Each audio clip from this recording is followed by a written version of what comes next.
Okay, so this is our pitch presentation from Sarah Jones and Sons, and we're here to talk about the launch proposal for our magazine called Taste. And today we're going to share with you our research and analysis that went into the production of the magazine. I'd like to start by introducing the team. So I'm Sarah Coleman. I am the food editor for the magazine, and I've also been leading the research for this brief. My colleague Joan here is the travel editor for the magazine and also has taken the lead on marketing and social media. We've got Ollie, who is our chief designer, and he's also our head of videography, which you'll see our videos in due course. And we've got Pete here, who is the editor-in-chief of our magazine and also our competitor analyst. Just to tell you what we're going to run through in today's presentation. So we're going to start by taking you through the proposition of Taste magazine, its look and feel, and we'll talk about our target audience for whom the magazine has been designed in mind for. We'll take you through a SWOT analysis where we'll look at our magazine in terms of appraising our strengths and weaknesses respective to the competition and identifying some of the opportunities and potential threats that could be coming towards us. We'll take a look at the competition in terms of other in-store supermarket magazines, and then we will look at how we're planning to extend our brand through social media. And we'll also take you through our marketing campaign for the launch of the magazine, including a launch event. And finally, we'll take you through our business model and how we might plan to monetize the magazine. So now I'm going to hand over to Ollie, who will take you through the proposition and target audience. Right. Hello, I'm Ollie. So the magazine, Sarah Jones and Sons, it's a free sort of quarterly, seasonally, is that what, seasonal magazine. And it's supposed to sort of show healthy food that you can get at our stores. And it's to basically inspire people to cook their own food from food that we sell, basically. And it's angled at representing, modern trends. So, for example, the current edition is Group2A food, which is vegetarian and vegan, which is a very sort of on-trend type of food that we are sort of promoting. But there's also an aspect of cultural content within the magazine, just to sort of expand people's minds and sort of get a bit of culture from other parts of the world that they live. Sorry, do you mind? Left click. There you go. So the look and feel of the magazine, as you can see from these nice little selections we've got from the magazine, it's supposed to be sort of a very modern looking magazine, very clean, very cleanly designed. So with really sort of high quality images that sort of show off the kind of nice food and the sort of bit sexy food that we want to show off to our customers and say, if you read our magazine, if you buy stuff from our stores, you can make food that looks this delicious, effectively. So our target audience is basically at the moment sort of higher income ABC1 types, and they prioritise their food spend within their budget, and they want to get nice food basically. Generally slightly on the older end, but it can include sort of some more affluent young families. In the foodie, people that care about what they eat and they want to have food that is good for you and won't detract your health, but is also tasty, and they want to try something new every day. They want to be expanding their horizons in the terms of food. So this is where we are compared to sort of other shops. So compared to, for example, we're on the sort of almost opposite side to shops like Aldi and Lidl. We're more on the sort of more affluent end in the ABC1 sort of side compared to sort of Asda Morrison. So we're generally getting a slightly older audience at the moment than shops like Tesco or Asda.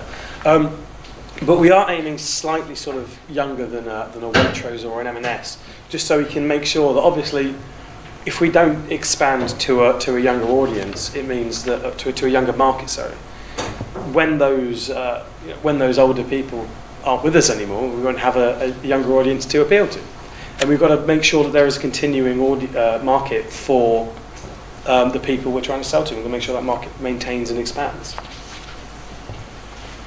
Thank you. So this is what I'm going into. So expanding the demographic for the shop and for the magazine. So obviously the customer base is an older profile, but we want to attract people by going forwards and appealing to these trendy ideas with things like a vegan range, which is most popular amongst people who are 18 to 30. So people who are just starting out in life and they want to make their own mark on the world. And they can do that by following us effectively. And we're committed to making sure our customers are eating healthily, and our magazines will do their utmost to showcase the latest healthy food that's available in the store. And the latest magazine obviously is entirely vegetarian and vegan based, and that is obviously a good way to target healthy eating. So on top of it, we need to make sure we maintain this advantage of making sure we're always aware or even setting current food trends and adjusting what we print and our offers and what we offer our customers accordingly to that. Yep. So what do customers want from our magazine? Well, they want something that inspires them. So something go, oh, that looks interesting, that looks delicious. I want to try that, and it needs to be something that's new. It can't just be this is how you make, something they've made a million times. It's got to be something new and interesting. And only about new, interesting ingredients and recipes is sort of in the same breath of that. So if a piece of fruit that you've never heard of, why not try it in a delicious dessert or something like that? And it's to try something new and tasty is really what we're trying to make sure we're doing. Making sure that people know that when they're eating and making the food that we are suggesting for them, that it's not going to cause them health problems. It's going to make sure that they're eating healthily and they can eat what they want within their own limits. It's a nice way to sort of educate people about, because I think people are always looking for educational content. And if we do world foods, I think it's a really good way of making sure people are educated about all different cultures and making sure they know, this isn't just a thing that exists, it's a thing that has a cultural background to it and an element of, it's not in isolation. This exists because people in a whole different part of the world to you have created this kind of food. And obviously we want nice pictures, we want pretty pictures, because ultimately that's what's going to catch the eye, and you want pictures that make your mouth water, and it gives you a reason to shop at our stores.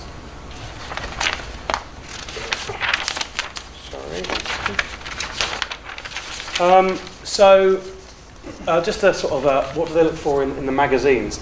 And we did a sort of a short survey, and we got some decent number of responses, and we sort of found that most people, unsurprisingly, want recipes from a food magazine, and meal ideas, which isn't necessarily recipes, because it can also be things like sort of easy meal kits, or here, buy these onion bhajis that we've got pre-made in store, are delicious. Why not buy those, stick them in the oven for 20 minutes? But they also want things like coupons and deals, so they want to know they're getting good value for money. But as you can see, and there's all these other things, but at the bottom of this really is celebrity chefs, because I think celebrity chefs, they're perfectly happy doing their own thing. And if they want to watch celebrity chefs, they can find them doing their own thing, which will be better in the sense that they're doing it. What they really want is something nice and easy that they can do at home. And they don't need Jamie Oliver or Gordon Ramsay telling them to do that. So I'm going to move on to Pete for our next section. Right. So this part of the presentation is the SWOT analysis, where we weigh up the strengths, weaknesses, opportunities and the threats that face the magazine. So the strengths of this magazine is that it's focused on food and recipes, meeting the needs of our foodie shoppers. There's a frequent placement of our product which drives purchases in store. Themed editions give us a point of difference from other sort of free magazines from the other supermarkets. The multi-format approach, quarterly print magazine, supported by online social activity and in-store communication. And it's free to customers, so it maximises circulation. So there's plenty of things going for the magazine. Weaknesses is that there's a reliance on advertising income to cover the costs.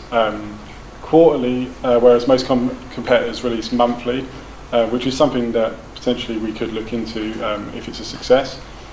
Sarah Jones and Sons is a smaller retailer, and therefore circulation of Taste magazine is lower than competitor in-store magazines.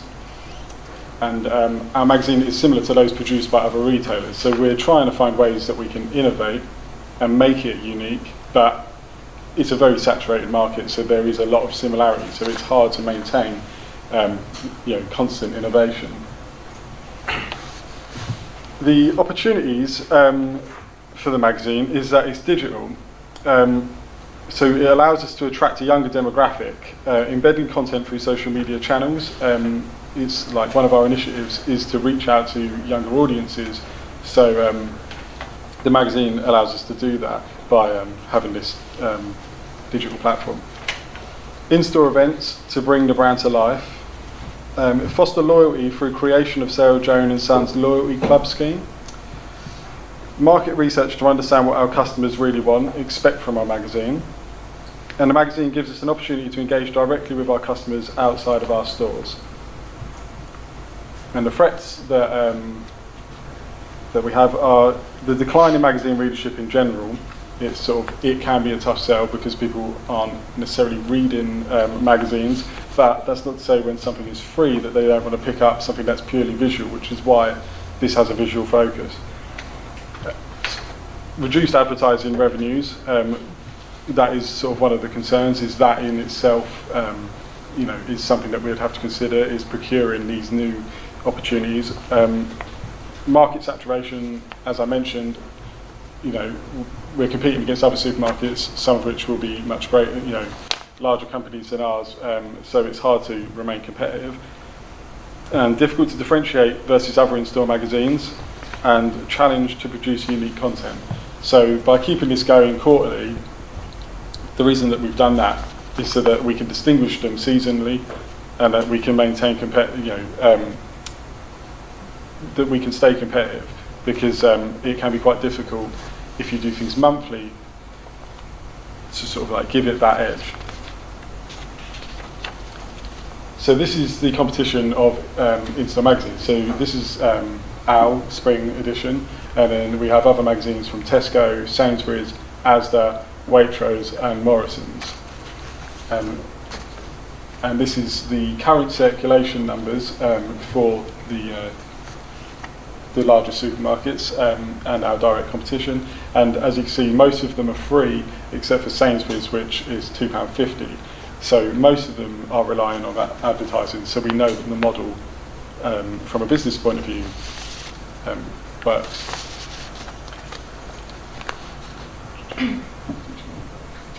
Yeah. So this is us sizing the competition. So the key competitors are Waitrose, M&S, plus Sainsbury's, Tesco and Morrison. Where we position ourselves in the market is with your M&S's and your Waitrose, but we can't underestimate how great a threat the budget supermarkets pose. So Asda, Aldi, Lidl, they're growing faster, and almost 2/3 of Brits say they now shop at Aldi or Lidl.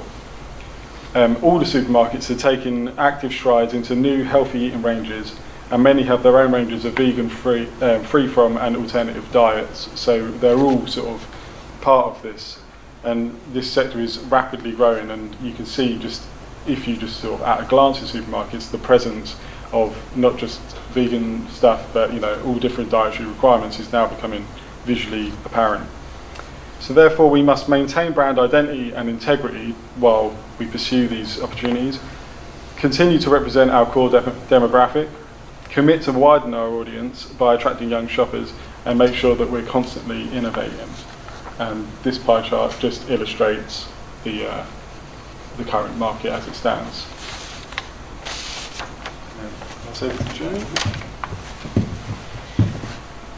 So now we've got to look at how we're going to extend the brand through social media. I mean, all major supermarkets obviously have a strong presence across all the platforms, Twitter, Facebook, Instagram and YouTube. Primarily we're thinking of emulating really Waitrose and Partners model, in that Instagram and YouTube is a really useful way that we can share our videos, and because obviously we've got a range of videos showing how to cook our meals, and we think that's a really good way of engaging our audience. Obviously you can't ignore Facebook for the age of customer we're looking at, but really Instagram is to ensure that we are engaging with younger people. So Sarah, Joan and Sands will have a presence across all the major social media channels with the objective of attracting new readers and encouraging consumers to visit our stores. So we're going to utilise Instagram and YouTube to advertise taste beautiful recipes and useful how-to-cook videos for our dishes at home. So this is just examples of what our social media is going to look at. As I said, for Instagram will be our channel, our focus channel. This is some of the examples of the content we're going to put out. We've also going to advertise the next features coming up. The next edition will be focusing on flavours of Spain. So, we're happy that that's going to engage people. Facebook's also going to be important because that's quite good for the targeted advertising, because we can use it to target people within maybe a 5-mile radius of our stores with offers or coupons. And Facebook is also quite good for where we can host our videos. Instagram, you can view them, but you'd have to click on another link to view view the video. You can see a picture of it, but Facebook, it's all there in one place, so it's a good tool to engage with people.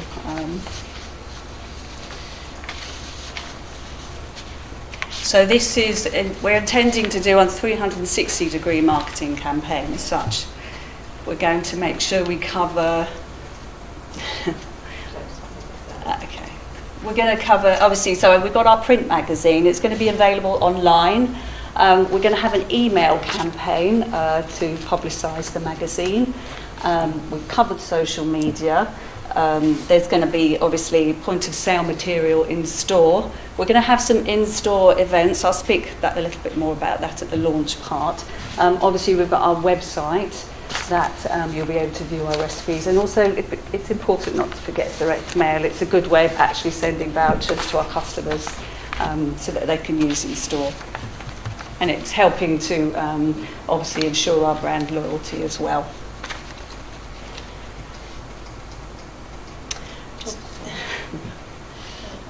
So, Taste Magazine launch event. Well, obviously, it makes sense to do something in store. We're going to have demonstrations of our Gujarati recipes from the spring edition, including some of the ready-made kits so that customers can use. We all know time's precious, and as much as people are interested and we want to educate people to be cooking these wonderful recipes at home, we do understand that we also need to give them a solution of something that they can create quite easily and have this in store. And this is why we've teamed up in this instance. Not that we know that celebrity chefs is not a main priority for our customers, but in this instance we thought Anja Anand would be quite a good person for us, because she has her own range of Spice Tailor cookery products. She's great naan breads and dals. So that's another example of things that we can have in store. And she's going to host a lunch where we're going to invite some influential food writers and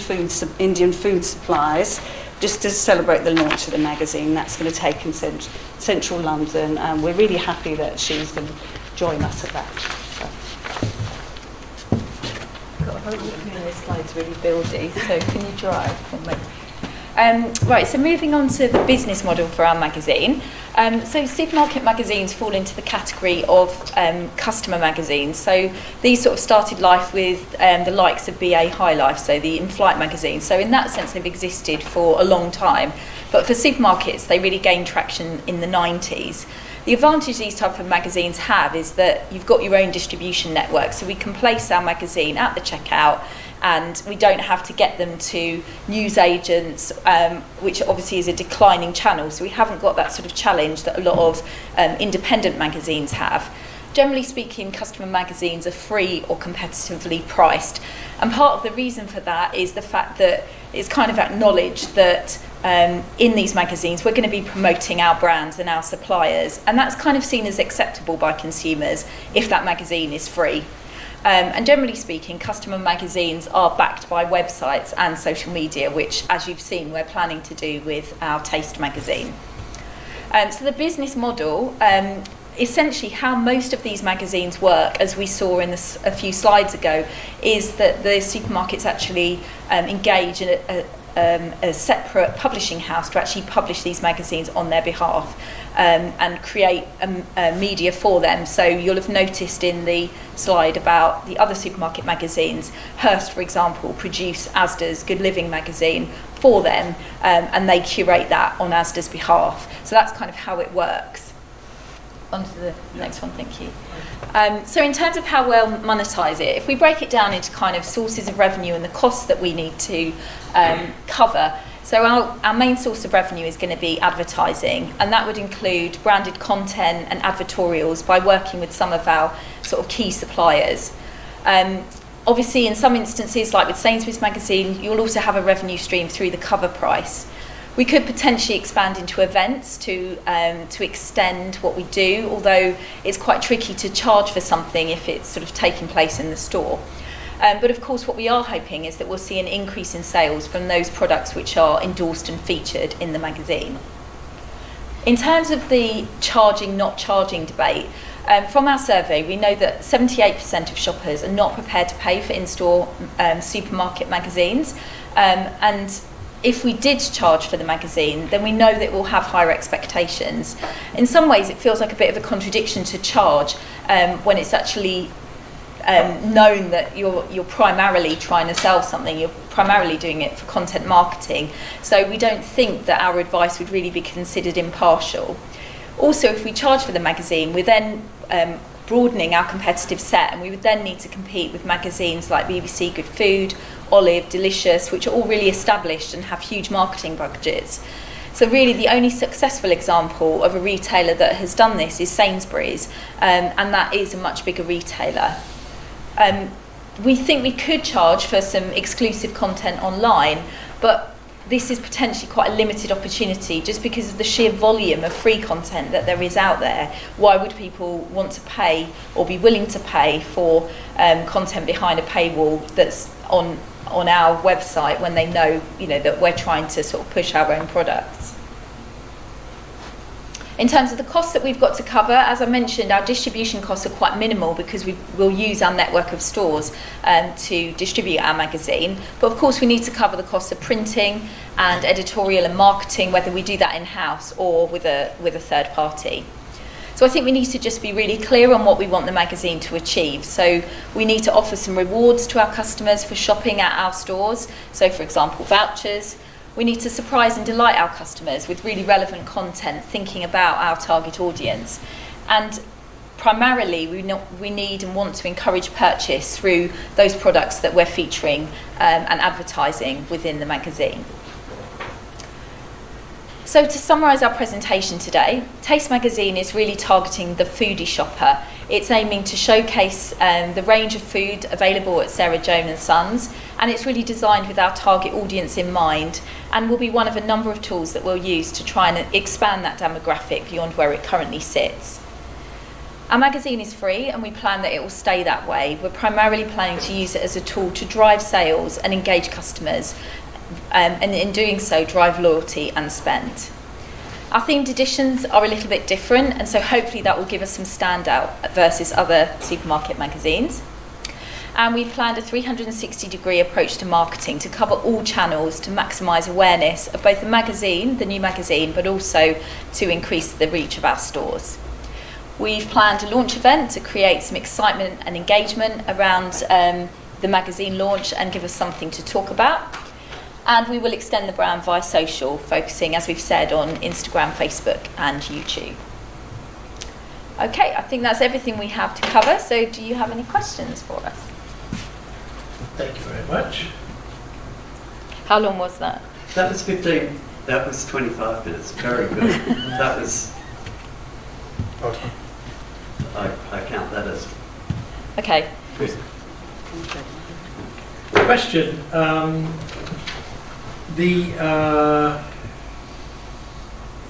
You understand that you have something quite unique in your company, And you talked about events, because this is quite new. I mean, not many people would go into Waitrose or whatever and expect to learn about Gujarati cooking or Spanish maybe, but I mean, if you went on to Nigerian or Indonesian, would it be a good idea to have not only launch events, but to give opportunities to customers to be part of some kind of cookery course or something, or in line with, what would you think about that? In line with the I mean, it depends on having opportunity, having spaces in stores to do that. So I don't know. It feels like a natural extension, I guess. Yeah. Obviously, Waitrose have got a cookery school, although not one in every store. But I suppose where you've got like in-store cafes, you could perhaps take them over for demonstrations, sampling. So maybe small scale. But I think part of our quest is to educate and make people aware of these different cuisines, obviously with the intent that they then buy all the ingredients whilst they're at our store. Yeah. I would just say as long as it was logistically, financially viable, then I'm sure it would be something that could logically extend from the in-stores, Yeah, it doesn't feel like something you could charge people for unless it's probably at a separate, I guess if it was at a separate venue, like the cookery school. But if you're doing something... quite a long, maybe if it was like a long course, not if it was like 30 minutes, but if it was like a whole day long thing, people probably willing to pay for that. An afternoon or a day's cookery or something. And also the idea is that we're keeping everything like in-house, so like all these activities are bringing people to the stores, so maybe we don't want to detract away the attention from the stores. You do. I've got lots of questions, which is good. Brilliant. Good, that's good. And I have to apologise right at the outset, because when you started talking, I wasn't really clear my role. Am I the owner of a supermarket, or am I somebody who's thinking of investing in your idea of a magazine? I wasn't getting a strong message that I was one or the other. I think you're on the board. Yeah. Of a supermarket. The board of the supermarket, and this is the team. The magazine team. That's the magazine and marketing team. Trying to convince the supermarket why. Yeah, that feels Yes, like... why they should go in this, why they should invest. Okay,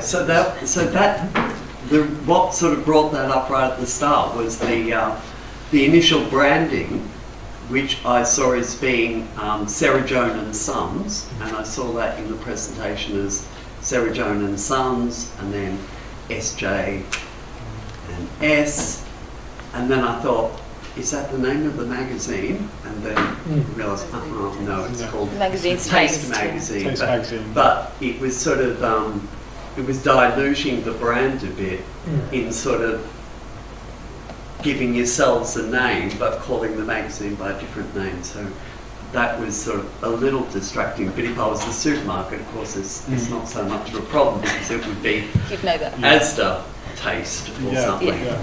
So the magazine name is available. Yeah. Have you got you sure that's available as a magazine name? It seemed like a pretty popular one that would have been grabbed already by now. I was a bit surprised at that. Or was that given to you in the brief? We just made Made it up. Made it up. As in the company. I haven't come across another magazine. Okay, that's something to It's not a keep in mind. It's not prominent magazine. Yeah. You know, I'd run down the street and copyright that name immediately if that's available. I think we did have a discussion with Alan earlier on. Well, I don't think it was even a question from our group as to whether we could call it something that already existed, and I don't think that we really got into the detail of copyright. We were just kind of riffing on what the current I used to kind of I precedent used to is. run my own business as a designer, so excuse me if my questions are a bit too hard. Well, because we wanted something that was obviously related to food, because if we just called it Sarah Joan and Sons, you wouldn't know what that meant. That could be solicitors or anything. So don't get me wrong. that's why we...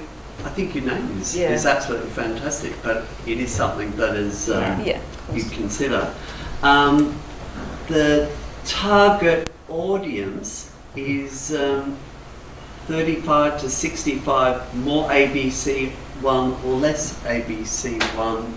Did you have a typical persona in mind? You know, white middle class person driving a We thought Volvo we kind were of thing? sort of modelling on Waitrose as such. So So, that's yeah. what the brief. Yeah. Yeah, and it was, yeah, so it's that sort of person, but with the whole idea is to try and expand But we are I aware suppose, that. to younger, Trying to to- a younger audience. Trying to Younger and a wider. Yeah, Yeah. it was like a Waitrose-esque demographic, and trying to shake that up a bit and attract younger audiences, you know, to potentially. Yeah, because Become- of course I've just come to Yeah. this fresh today. Yeah. I was putting notes down from the start, some of which became clearer later on. So, for example, my early question was, is this a print magazine? Is this an e-magazine? I wasn't really getting that as an impact early on, what it was you were actually creating. And if it's a print magazine, I don't think anywhere you told me what size it was. So I'm presuming that you're presuming that I'm thinking it's the same size as every other Yeah. print Yeah. It's an magazine, A4. Yeah. A4. which is to say kind of A4, Yeah, but it's not quite a big not as A4. slightly bigger or slightly Yeah. smaller. Just No. sort of, yeah, just sort of, I think it was A4, wasn't it? Yeah. Did you But I think consider other magazines are sizes as being, something that fits in a Well, shopping obviously bag? there's maybe? a trend, well, not such a new trend, but towards like half size A5. I Yeah. guess the only trouble with that is if you've then got recipes, I'm thinking of myself and Joan here, Yeah. like we've got an Big older glasses. age demographic and you're suddenly shrinking your font by half. Yeah. Like bearing in mind that we are target, our customer base is older. When you've got recipes with like detailed lists, actually font size could become an issue if you've crammed a lot of content onto a page and then it's A5. So Sure. we wanted something more visually Yeah, beautiful it's, to big, look Yeah. at big as pictures well. look nice, basically. Of course, and then that's sort of related further down in your,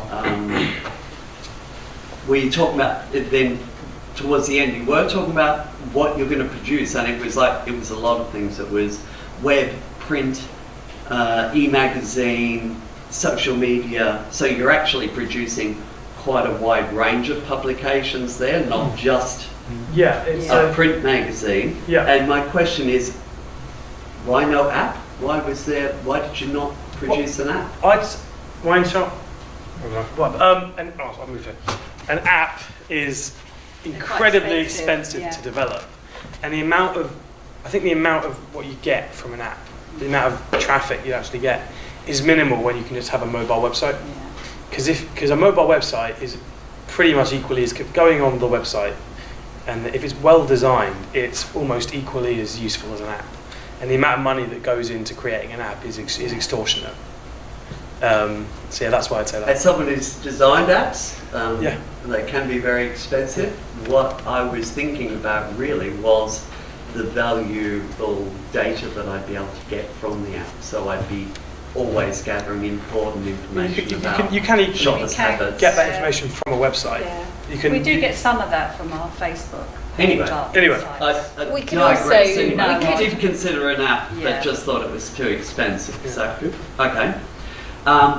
In the design side of it, we talked about big impact, nice images, and that. So all the photographs would be commissioned individually for a particular brand style. Is that what you had in mind? Yeah, I mean a lot of Yeah, photos. Yeah. photographers, You get yeah. photographers, some Creative Commons.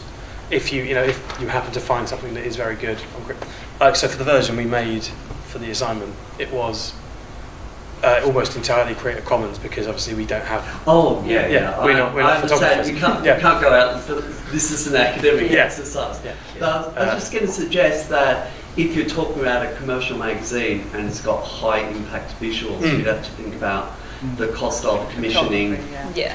Yeah. images because you'd want a particular style, perhaps Yeah, in sure, the kind of plate crockery that's used, perhaps being consistent throughout Yeah. that. Certain sort of costing for what's being used. And the primary purpose of the magazine is to do what? Sell more stuff.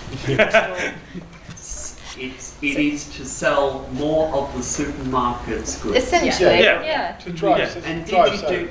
did you look into any statistics on the increase of sales to a supermarket which are produced by an in-house magazine?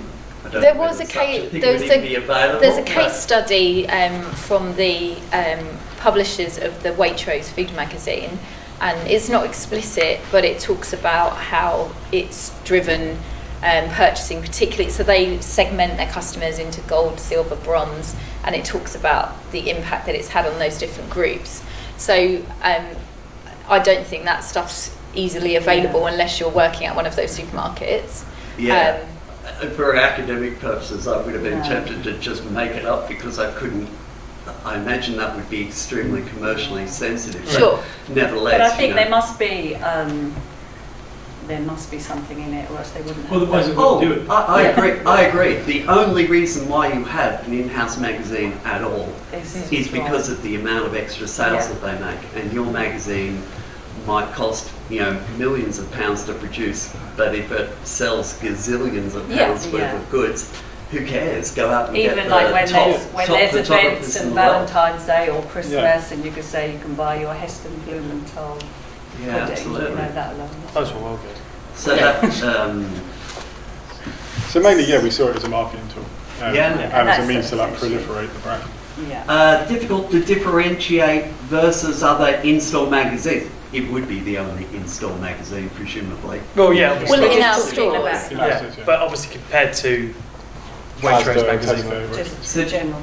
So following on from that, did you perceive that people might choose to come to my supermarket because of the in-house magazine, perhaps? Well, I mean, if somebody picks up a magazine, takes it home, they do a recipe, and they go, "Oh, that recipe, absolutely amazing! I love making that dish." They might be tempted when the next edition comes out to come into the store, get the magazine, and make something from that. Because they From know that those next ingredients are going to be available, and Yeah. they may not be available elsewhere. That's a good point, and that was something that you mentioned about the positioning of the magazine by the checkout, and I thought the things that I put by the checkout and my last opportunity to grab something out of somebody's wallet, the free magazine is what I want sitting next to the food that's the ingredients in the magazine. Or I guess maybe you Or use the door. recipe cards and stuff in store as well. Like there are other ways that you could do that perhaps, but typically. But I think there's that danger if you take it at the beginning that it gets all crumpled and then people won't like it because it won't. They tend to be. They tend to be by the checkouts. By the checkout. I'm going to look next time. Yeah, no, they are generally. If they no attention to this, Well, and you've I got mean, me even thinking, where's that Sainsbury's magazine? is definitely by the checkout, but that's an additional purchase because you're paying for that one. So maybe that's a deliberate tactic to throw it on your conveyor belt. But in Waitrose, they're also by the checkout. You take them as you leave. Yeah, I'd But you probably could advise place to them stick elsewhere. next to the ingredients. Yeah. What it made me think immediately of this sort of thing, and I know in local shops, it's on the counter, so you're standing in the butcher, and his recipe is sitting there on the counter, and I think the idea is that you see the beautiful picture, you pick it up and think, I'll have a go at that, so I'll have that top side, whatchamacallit, something. Although you So- wouldn't have that in our current magazine. No. No me. Yeah, so you explained well the brand style, the design focus is on food sales, which I get. The social media, with regard to the branding, did you think about what sort of things I'd need to do to protect the brand? Because I'm spreading the brand across all of these different media, so will that be protected in some way? Will I have people to ensure that negative comments are We do know that's filtered away? an important consideration, particularly on Facebook where people can comment on. I think the best way to do that is to produce high quality content. Yeah. And you've got to, because there was a thing I watched. It's tangentially related, but there was this pop star who did an advert for Topshop, I think, and it was put on her Instagram, and all the comments were really positive because they liked it. Was a nice piece of clothing. It was well taken shots. As long as content is of a good quality, people on the whole, obviously there's always going to be people who don't like it, but on the whole, the people will go, oh, I like your recipe for blah blah blah, or I like this or I like that. But I guess at the end of the day, it needs to be managed. So as much as choosing what content goes on there, you need to also be responding to comments, which could be, oh, I can't find this product in my store, can you help me? But it could be, I ate that last week and got food. yeah, it could be, offensive or whatever. So it needs to be managed. If you're putting stuff out there, you Cook need it to through. manage it. Yeah. One of our ex-students actually worked in social media. I've never seen a more depressed-looking person in my life. And his sole job was to sit there and look on the internet and respond to any negative comments about his business. And it looked like a very, very terrible job to have just from the look on his face. It was great. Social media branding, coupons, offers, that sounded really good. Cost distribution printing. I thought you had an opportunity there perhaps to talk about how it's not, because it's a seasonal magazine, that actually you can shift all the costs of printing off to China or somewhere, because you've got a lead-in time that's actually a couple of months ahead. So that was worth highlighting. You talked a lot about the themed editions, the Gujarati, Spanish you led with Gujarati, which I thought was a very good influence on your module leader, knowing that he would probably be favourable to Gujarati food. I thought, that's clever, I would have done that too. No, we all did it. We all did it. Yeah, that was brief. That's why you saw me tapping away. I was checking the spelling. I thought, oh my God, if you've misspelled Gujarati. To be fair, the amount of times I did nearly misspell it and to get corrected by one of these. I was looking at it thinking, is there an H in there somewhere strange? So that was cooked up between me and Mimi. That was a good. I thought that was a good little touch on the presentation to have that. But the other thing that came to mind was themed magazines. Is that going to have a negative effect, perhaps? Because I think Indian food, I'm never going to cook that, so I would never. It could be polarising, yeah. I guess that's the risk.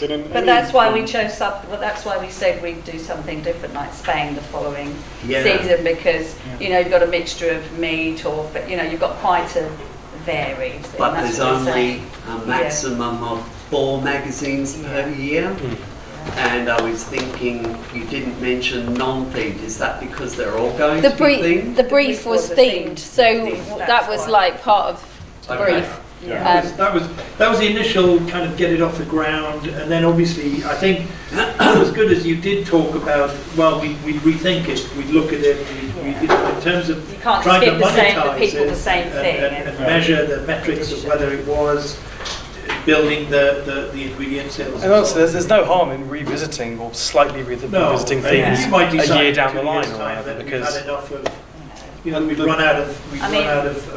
There's often like vegan specials recently in January and. If I was going to run a themed magazine, I guess I'd want to know what television shows are coming up, other events that might actually be featuring a particular theme that I could ride on the back of. Make it topical. Yeah. I'm so out of date. I only remember that fusion food used to be a thing, but I don't know if there's anything that's a thing now, for example, or like Lunabag. Baking. Well, baking. But I mean, I think the idea was to kind of try and set trends rather than follow them. That's what I mean, because what I was going to say is that the whole themed idea plays into the educational idea, in that it's all about broadening horizons, so that even if these things are kind of contentious or like new, that hopefully they're kind of enlightening on some level. Yes, maybe get a photo of David Beckham in a sarong cooking Gujarati food or something. Yes. Well, or Victoria cleaning up after him. There are very few Gujarati restaurants in the country, but they're clustered. Actually, a lot of things start off in London when you think about it. I was thinking of Ethiopian food, and there are a few Ethiopian restaurants in London, but there aren't anywhere else in the country. Maybe Manchester, maybe. I enjoyed the presentation anyway, and there was lots in Thank it. you. That's Thank you. because you had lots in it, there was lots for me to ask around. Yeah. Very good. Awesome. Thank you very much. Very much. Okay, Well thank done. you. Thank Well you. done, guys. Thank you very much. I'm the only one clapping. Are you watching? Sorry, apologies.